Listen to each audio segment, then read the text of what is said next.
ప్రజాస్వామ్యం అండి. ప్రజాస్వామ్యంలో ప్రభుత్వాలు పార్టీలు మారొచ్చు కానీ ప్రభుత్వాలు శాశ్వతంగా ఉండాలి. మేము 10,000 చేస్తాము, 50,000 ఒకేసారి ఇస్తాము, ఇట్లాంటివి చెప్పి అసలు వాళ్ళకి దిక్కు దివాణం లేకుండా ఒక అయోమయంలో నెట్టడం అన్యాయం. ఇంక అందులో వాళ్ళు యువత, వాళ్ళకి ఏమి రాజకీయాలు ఉన్నాయి, జగన్ ఇస్తే జగన్ అనుకునే అన్నారు, మీరుంటే రేపు మీ మాట వింటారు.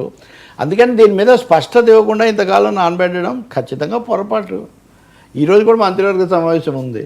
అవును, క్యాబినెట్ మరి క్యాబినెట్లో మరి ఏమన్నా నిర్ణయం చేస్తారేమో కానీ ధోరణి చూస్తుంటే మటుకు వ్యతిరేకంగానే ఉంది.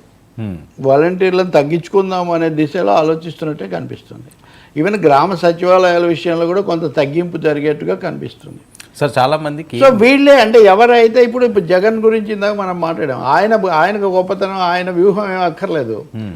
ఈ 2 లక్షల మంది ఒక సైన్యంలాగా తయారయ్యే అవకాశం ఉంది. వ్యతిరేక వీళ్ళకి అన్ని చోట్ల సంబంధాలు, గ్రామాలు అది వరకు ఉన్నటువంటి వాళ్ళు కాబట్టి కోరి పెంచుకుంటున్నది. మానవత్వం కోణంలో చూసినా, రాజకీయ కోణంలో చూసినా వాలంటీర్లను కొనసాగించటం, పెంచకపోతే మన ఉన్నది లాక్కోకుంటే కొత్తది ఇచ్చినంత పుణ్యమని వాళ్ళు ఇంతమంది నిరుద్యోగులు అవుతారు కదా పైగా.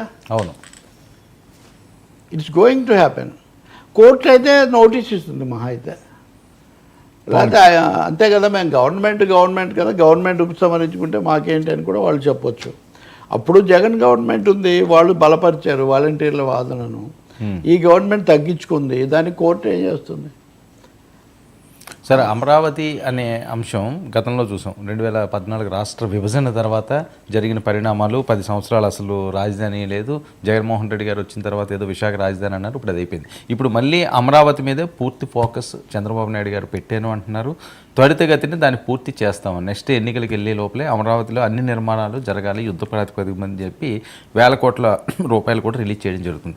ఇప్పటికైనా ఆంధ్రప్రదేశ్ రాజధాని ఫర్ ఎవర్ అమరావతినా, మళ్ళీ ఏమైనా ఉంటుందా? మళ్ళీ అదే ఆ మేరకు వాళ్ళు అఫిడవిట్ ఇచ్చారండి సుప్రీంకోర్టులో క్యాపిటల్ కేసు జగన్ ఉన్నప్పుడు డిఫరెంట్గా వేశారు కదా, దాని మీద అఫిడవిట్ ఇచ్చి 3 రాజధానులు కాదు, మేము ఒక రాజధానిగా కట్టుబడి ఉంటాం, కాకపోతే గతంలో హైకోర్టు 6 నెలల వ్యవధిలో పూర్తి చేయమన్న దాని మీద స్టే ఇచ్చినప్పుడు సుప్రీంకోర్టు అస్సలు తీర్పు మొత్తం మీద ఇవ్వలేదు, ఆ ఒక్క అంశం మీద ఇచ్చారు.